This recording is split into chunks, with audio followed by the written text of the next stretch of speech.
We're going to talk about these quarterbacks in a game that I like to call, first time we've done this on the show, it's called Start, Sit, or Trade, where I'm going to name 3 quarterback prospects. You tell me which could/should start right away, who could benefit the most from sitting, and who we may soon see on the trading block. So I kind of just went in order of the prospects. I tried to big brain it and try to be smarter than I am and be like, well, let's try to do some different groupings to see. And I was like, you know what? I'm going to end up with like some bizarre things. So let's just go in order. So in order of where they're kind of projected, the first 3 quarterbacks for start, sit, trade is Caleb Williams out of USC, Drake May out of UNC, and Jaden Daniels out of LSU.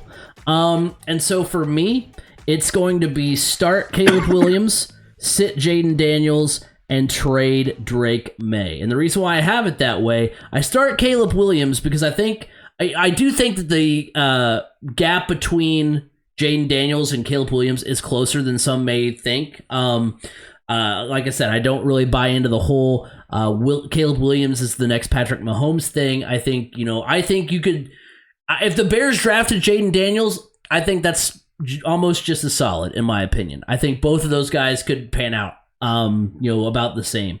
Caleb Williams, though, does come from a system under Lincoln Riley that has produced Baker Mayfield, Kyler Murray, Jalen Hurts. Baker Mayfield got his first start in week 4 of his rookie season. Kyler started right away, and Jalen Hurts sat until December of his rookie season. So it's funny that I say start for him because, in theory, the most successful of those 3 quarterbacks is Hurts, and he sat the longest. So like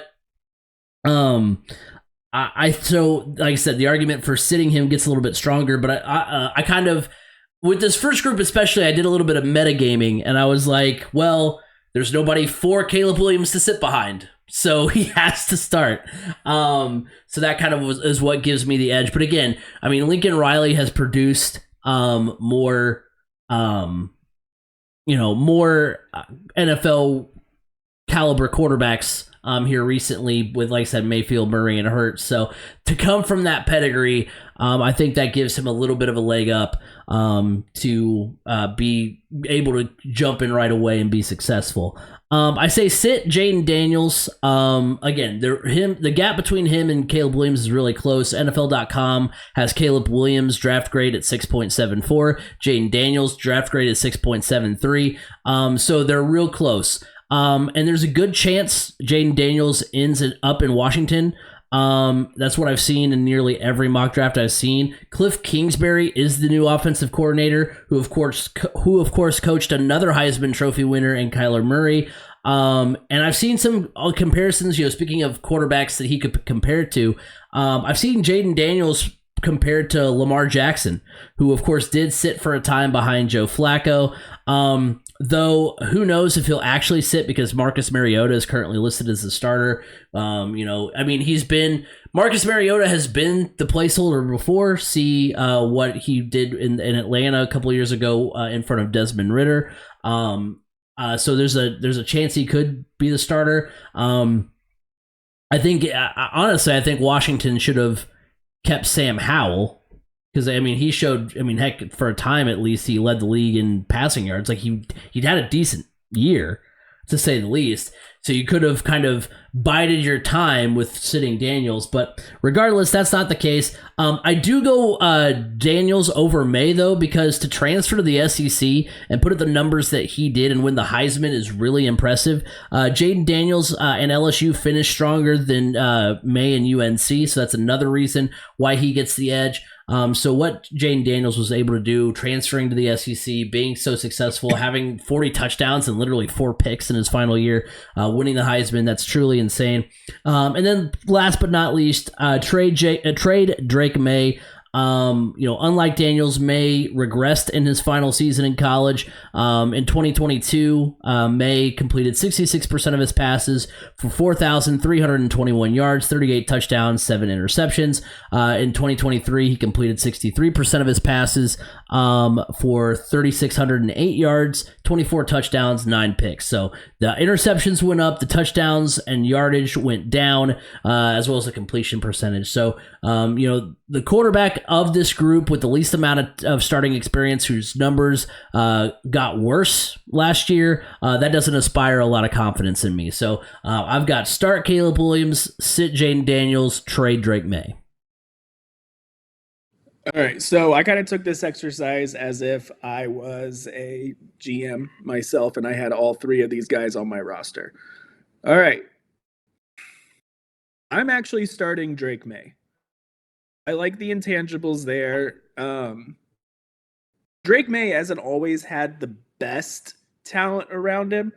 You look at the year that he statistically had his best season, his go-to wide receiver was Josh Downs, who is now with the Indianapolis Colts. This past year, he had Montez Walker, who did miss some time too. So that's part of it. So I mean, the talent just wasn't around him compared to, let's say, Jaden Daniels. I mean, Jaden Daniels had Malik Neighbors and Brian Thomas Jr., who, oh, by the way, led the SEC in touchdown receptions. I mean, it's a little tough. I mean, and then, Caleb Williams, I don't think the talent around him this past season was as good as it was during his Heisman campaign either. No Jordan Addison. No, yeah, definitely no Jordan Addison. That's a big one. Mm-hmm. But I'm starting Drake May. I love the arm strength that he has. The fact that he was able to put up the numbers were consistent. There wasn't a huge drop off. They were consistent with different levels of talent around him. And I mean, it's North Carolina. They're not attracting high end caliber guys at wideout or anything like LSU or USC are. Their war chest, even for NIL for football, probably isn't nearly as close as it is to those two others. So I really liked what he was able to do. I think the leadership qualities are there. I think any other year, Drake May is your number one overall pick. I really like him. I'm sitting Jaden Daniels, mostly because I feel like he's going to need a little. He's had one really, really good year. And I think he needs a little bit of time to kind of settle in. And he's not going to exactly have Malik Neighbors and Brian Thomas Jr. to throw to this year, depending on who he goes to. If he goes to the Commanders, the talent, I mean, it's not great. It's definitely not the same. I do Austin Eckler. They got who's a good receiving running back. They also have Terry McLaurin too. So I mean, yes, they got some pieces. Yes, and so I do like Jaden Daniels. I think the potential there's a ton of potential there. I would hitch my wagon to him as well, because I feel like out of the past Heisman Trophy winners, he's not super flashy, and it's just kind of he puts his head down and gets it done. I really like that part of him, and the comparisons to Lamar Jackson are great, and I can see that. When people are comparing like Caleb Williams to Patrick Mahomes, you're like, I don't see it. I can see Jaden Daniels to. Oh gosh, yeah. Too many names are flying through my head. So I'm sitting Jaden Daniels and I'm trading Caleb Williams. It is really concerning how much of a drop off he had from his Heisman campaign to last year. And at times it wasn't just, the talent's not around him. It's not as good of a team. At times he just looked 100% disinterested. Pac-12 was better too. Yeah, I mean, that game against Notre Dame was an eye opener for me. His body language throughout that, he looked like he threw in the towel to me. And I don't know. And once the potential or the possibility of winning a second Heisman was out the window after that game, you just didn't feel that he was fully invested. And then when you hear the rumors of his dad saying he's only going to go to a team if they offer him a partial ownership, and here's the list of teams that he'll play for, and it's just like there's some red flags that fly up there, and I really don't know if I want that in my locker room. Not to say that he's a red flag, but maybe the people around him are red flags. And that's, to me, that's really concerning. It's one thing if like, oh, his buddy from high school is putting out this list. Okay, are you really in the know or what? But his dad coming out and saying it's just kind of like, to me, the fact that from what I saw from him body language wise, if it doesn't go right immediately, he could get disinterested. He could be just constantly thinking about that next contract. I don't know. It just feels like this has the potential to be a bust of a pick. It's in my gut that I feel that, and, I believe Chicago is going to take him number 1 overall, but I'm not 100%. If the Colts were in that position, I would hope and pray that the Colts would go with either Jaden Daniels or Drake May if they needed a quarterback, or if not, then take Marvin Harrison Jr. number 1 overall. Yeah, come on. If they had the number 1 overall pick, if they didn't go Marvin Harrison Jr., I don't care if they don't have a quarterback. They're getting Marvin Harrison Jr. No, and I mean that's Sam Ehlinger will be a quarterback. That's fine. Because I don't remember, was the Notre Dame game, was that his first loss of the season last year for USC? I can't remember either. Year, his first loss of the season. No, yeah. Not. I was gonna say not his first overall loss, but like, but no.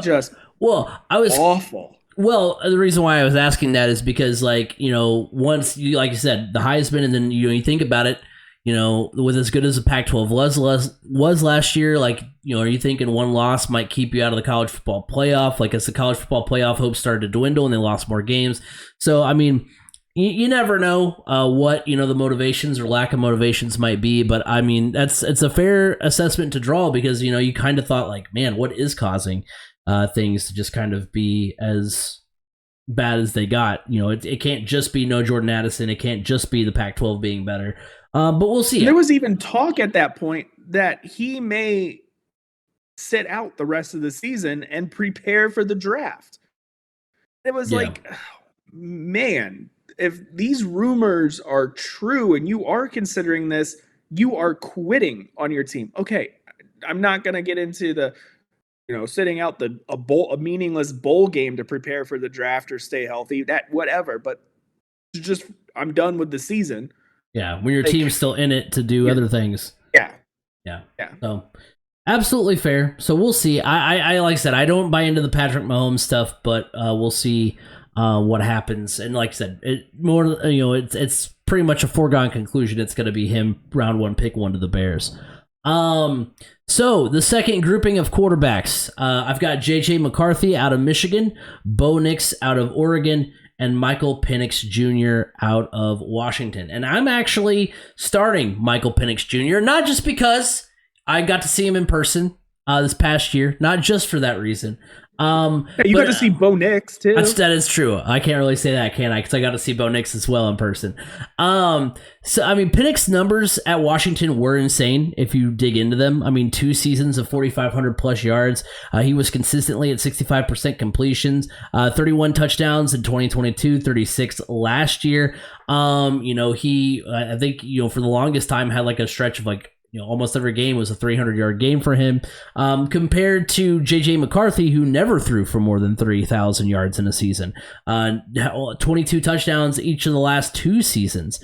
Now, it's funny because I think this will actually, with how everything's being predicted, I think this will be reversed. I think J.J. McCarthy's going to start right away, and Penix will sit, and I have McCarthy sitting and Penix starting. But I bring up the numbers because what Penix was asked to do in college is similar to what he will be asked to do in the NFL. With how much he was throwing, maybe not quite as much as he was throwing. He'll probably be asked to hand the ball off a little bit more, but like he already has the workload, which may concern some people, but he's got the workload on the arm. He's experienced in what he'll be asked to do, as opposed to JJ McCarthy, who, hey, no knock against him. I think they'll both be, I think I like them both as quarterbacks. But I mean, JJ McCarthy, a lot of times, see the second half of the Penn State game where they just were like, hey, we're just going to hand it off the whole time, which, I mean, look, you got to, you're asked to do what you're asked to do. But at the same time, they're not going to dial up a bunch of throws just so JJ McCarthy can impress scouts. But like, it's just, I think that Penix, because of what he was asked to do at Washington, got him maybe a little bit more ready. Whereas like, I haven't seen McCarthy do quite enough just from him as an individual standpoint, with Michigan. But Penix is also projected to go in the mid-late first round, where the talent around him may be more suitable for him to start right away. That's another kind of thought that I had where I'm like, he's not going to go to the Patriots, he could, I guess, but he's likely not to go to the Patriots, who don't really have a lot there for him. He's not likely to go to, the Commanders. He's not going to go to, he could go to Oakland. I've seen that a few times, but even if he goes there, he's got Devontae Adams to throw to. So, I mean, I think he will be I think he'll open some eyes if he does get to start this year. I'm going to sit J.J. McCarthy, as I said a little bit earlier. It does seem silly, but I just think that McCarthy will be asked to do more than he ever did in college, and that just kind of leaves some to the imagination of like, what is he going to look like? So I go with McCarthy there. He is projected to go top 10, and I think he can be good in the NFL. It's just there's an element of the unknown that worries me. I'm really excited. Stay tuned for next week when we do our draft recap. If he goes to the Vikings, I think that'll be a good mix. I really do. If he ends up going to the Vikings, like he's been projected in a few different areas. So if he goes to the Vikings, I think that'll be a really good fit for him.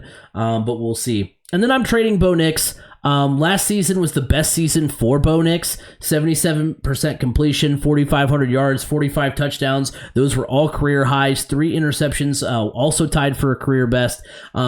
Was the big jump last season the norm, or will he regress? That's the question. I think Nix might be one of those people that it'll take maybe a stop or two for him to catch on, even as a backup. So, I like all 3 of these quarterbacks, so it pains me to have to file them into different categories. Not to say that, I don't think Bo Nix should start right away. That's not what I'm saying, but I just, I don't want Bo Nix. If I had Bo Nix, I wouldn't want to trade him, but that's just kind of where he falls in this exercise. For me, I'm starting JJ McCarthy. Consistently, he was a winner. Consistently. Not that Michael Penix Jr. was not. He was. He made probably the best decision of his career, and he got out of a losing situation and got himself into a winning situation where he, could thrive, meaning transferred from IU to Washington following Kalen DeBoer. But I'm not going to look at the numbers, because trying to compare JJ McCarthy's numbers to Michael Penix Jr.'s numbers is like really comparing apples to oranges, because it's 2 totally different systems. Look, Washington's system was air it out. We are going to be throwing it all over the field, high paced, high octane offense, score a lot of points. Michigan's system was control the ball, play sturdy, stout, hard-nosed defense, have a good run game, and have a quarterback that can manage the game wisely, make the throws when he needs to make them. So that the systems were totally different. But the reason I think the difference between McCarthy and Penix Jr. is not that much. But the reason I start JJ McCarthy and I sit Michael Penix Jr. is because of Michael Penix Jr.'s injury history. He was banged up even in the national championship game. So if you want to get the best version of him, sitting him is the best option. Allow his body to heal. Give him a little bit more time to get over his numerous injuries that he's had in college. So that's why I start JJ McCarthy. That's why I sit Michael Penix Jr. And I'm trading Bo Nix. Bo Nix is a good quarterback, but I'm afraid somebody's going to take him way too high. Some quarterback thirsty team is going to take him in the first round. Could be Blake Bortles. Yeah, exactly. It's that. Blaine Gabbert-esque. It's just. Everybody's like, oh, but he put up big numbers at Oregon. Again, it's the style. It's the style of offense that Oregon plays. Required him to throw it around a lot more. And I don't know. Michael Penix Jr. was even a really good quarterback at Indiana, whereas Bo Nix was okay at Auburn. Yeah. And, so at least, Michael Penix Jr. showed that consistency from a not great situation into a great situation. And, Bo Nix went from a good situation to another good situation. He did improve. I will give him that. But still, I'm not 100% sold on him, so I would trade him. You know what thought I just had that I love, and I'm going to be really depressed when it doesn't happen? I would love to see Bo Nix get drafted by the Rams. They've got the draft capital to move up. And not to say they have to move up like tremendously. Well, they might because he's projected to go in the first round. But they've got the draft capital, which oddly enough, look, we're a couple years removed from them like not having a first round pick, for 3 consecutive years. But like, get him with Sean McVay. Get him with somebody. Now, granted, he is there are some people projecting him to go to the Broncos. He's got Sean Payton there. But like, if he were to go to like a New Orleans, sit behind Derek Carr. If he were to go to LA, sit behind Matthew Stafford for the rest of his career, like, and have Sean McVay as his guy, like that. I think that could work. I really love that idea. I'm going to be really sad when Bo Nix goes to like some situation he has no business. He's like, because like I said, it's going to take a couple stops. I'm about to sneeze. I'm trying to suppress it. All right, I think we tackled it. Good. All right. I was like, man, you're coughing, I'm sneezing. This is the sickness pod right now. But no, I like. So yeah, but you're right. Someone's gonna draft him to be there, like, because they're gonna be like, oh crap, there's no Jaden Daniels on the board anymore. There's no Drake May. What do we do? Bo Nix. And not to say that he can't rise to the occasion. He can. We saw it last year. But he's going to be asked to do, I think, too much, depending on where he goes. Like, he could end up on a team that's going to ask him to do more than I think he's capable of doing this early in his career. That, heck, as early as you can get in his career. It hasn't even started yet. So... yeah, we'll see. But I want all 3 of those quarterbacks to succeed. Not that I don't want any of the other ones to not succeed, but I just like all 3 of those. 3 of those guys. Yeah, those. I don't want to take anything away from Bo Nix because look, he has the tools to be a successful NFL quarterback. But compared to JJ McCarthy and Michael Penix Jr., I got to go with the other 2. Now watch. I would not be the least bit surprised if Michael Penix Jr. has the best career out of those three, that grouping. His size, I mean, he's kind of got all the intangibles that you want. And I also, at the same time, I wouldn't be surprised if JJ McCarthy stumbles. You know, so there's a lot of interesting things here as far as that group goes. Group could be all over the map, and that group could also end up being your best of the trio. Of all the quarterbacks in this draft. And there is one other quarterback, though, that I believe is going to have a really good career that people are overlooking right now. Is he in this last grouping? He's in this grouping. Okay, I was going to say, yeah. So last grouping here, we've got Spencer Rattler out of South Carolina, Michael Pratt out of Tulane, and Jordan Travis out of Florida State. For me, I've got start Jordan Travis, sit Spencer Rattler. It's close, and I know that Rattler is projected higher, but looking at it's real weird because I looked at NFL.com's rating based on next-gen stats, and Jordan Travis is rated higher. So for whatever reason, he's projected to go in a later round, but is like the stats and the next-gen, all that analytics stuff has him rated higher. Makes no sense to me. So I went with my gut, which is Jordan Travis. While Spencer Rattler and Jordan Travis were both consistent in their production their last 2 seasons in college, Travis's numbers are slightly better. And I just have a hunch about Jordan Travis. So I'll give him the edge over Rattler. Although, hey, I would, like I said, wouldn't mind last week. I wouldn't mind the Colts getting Travis. I wouldn't mind if they drafted Spencer Rattler. Either of those guys, I think, could develop into some, a decent quarterback. And then I'm going to trade Michael Pratt. According to NFL.com's analysis, Pratt struggles with accuracy and currently lacks the field awareness to beat coverage, meaning he'll struggle to earn even a backup job. That was their kind of analysis of him. I know he had that awesome run bringing Tulane to the Cotton Bowl and beating USC. But I think it's just kind of a 50-50 flip of the coin with some of the mid-major guys work out, some of them don't. But I just went ahead and said trade to Michael Pratt. I think he's going to be a little bit more of a developmental project. And like I said with Bo Nix, I mean, he's going to need the right situation to click, and that may take a few stops. Yeah, I'm 100% in agreement with you on this trio. Start Jordan Travis, sit Spencer Rattler, and trade Michael Pratt. I mean, there's really not much else.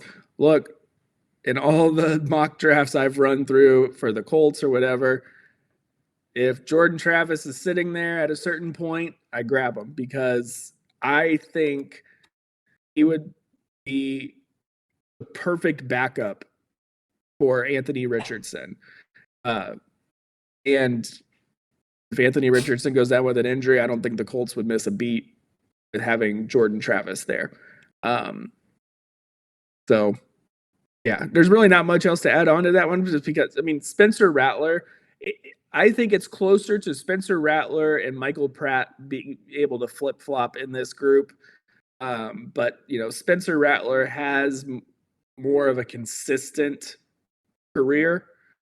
It hasn't always been the greatest. I mean, look, he at one point beat out Caleb Williams for a starting spot. Right. So there's something there. Right. He's a wild card because, I mean, like you said, he replaced Caleb. He started over Caleb Williams in Lincoln Riley's system. I mean, we talked about Lincoln Riley and his effect, having all these quarterbacks in the NFL. I mean, he at one point was rated above Caleb Williams, but at the same time he leaves to go to South Carolina. And so because he lost the starting job, but also like, okay, well that doesn't, okay, so does that mean he's going to, be successful or fail? And he had that great run at the end of the season a couple of years ago where they beat Tennessee and they beat Clemson. And then this, and then they were in the Gator Bowl against Notre Dame. And then I don't think they were kind of middle of the road this year. You just never know. But their fans were very much let down. The South Carolina fans were coming into this season riding high, thinking this is going to be a good year, and then it was. You know what? Good. They weren't football. They weren't kind to us in our preview of that bowl game between them and Notre Dame, so they get what they get. But no. But yeah, I think I really like Jordan Travis. If the Colts are, I mean, I don't know that they will, but I think that they should draft Jordan Travis. I've got a lot of. I think whoever gets him will have a darn good backup and someone who could eventually develop into a starter.